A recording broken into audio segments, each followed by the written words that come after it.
this is the second reading. Meron kayong pagdidesisyonan. Yun nga yung money, business, or career.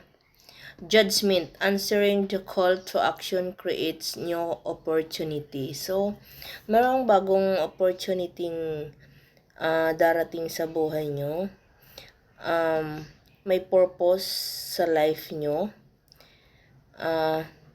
I-assess nyo yung mga sarili nyo kung saan kayo pwede mag-fit.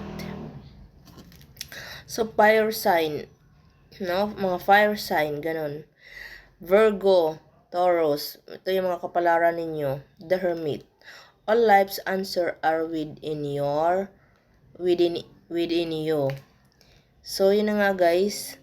Wisdom, solitude, inner truth, divine inspiration, enlightenment. So, ayan guys, magliliwanag na yung inyong kaisipan dahil sa Wheel of Fortune. So, ikaw yung pinakamaswerteng taon. Keep it resonate, guys. So, magiging maswerte kayo for this year. You're so lucky in this whole year. You have strength in new beginnings, the cycle or start. So, matatapos din ni guys yung taon, pero meron kayong uumpisahan. Change and chance. So, magbabago ang buhay nyo this coming year. So, change your life and you have a chance to change your lifestyle, faith, and happiness, cycle, destiny, luck, and karma.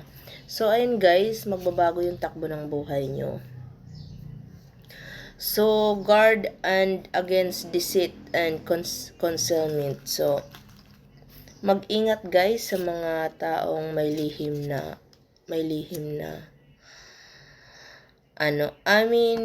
kung sa love life to, masaya ka sa isang tao pero tinatago mo yung nararamdaman mo. Kinilig. So ayan guys, tinatago mo yung nararamdaman mo para sa kanya pero masaya ka sa kanya. So sometimes the victory is not worth the price.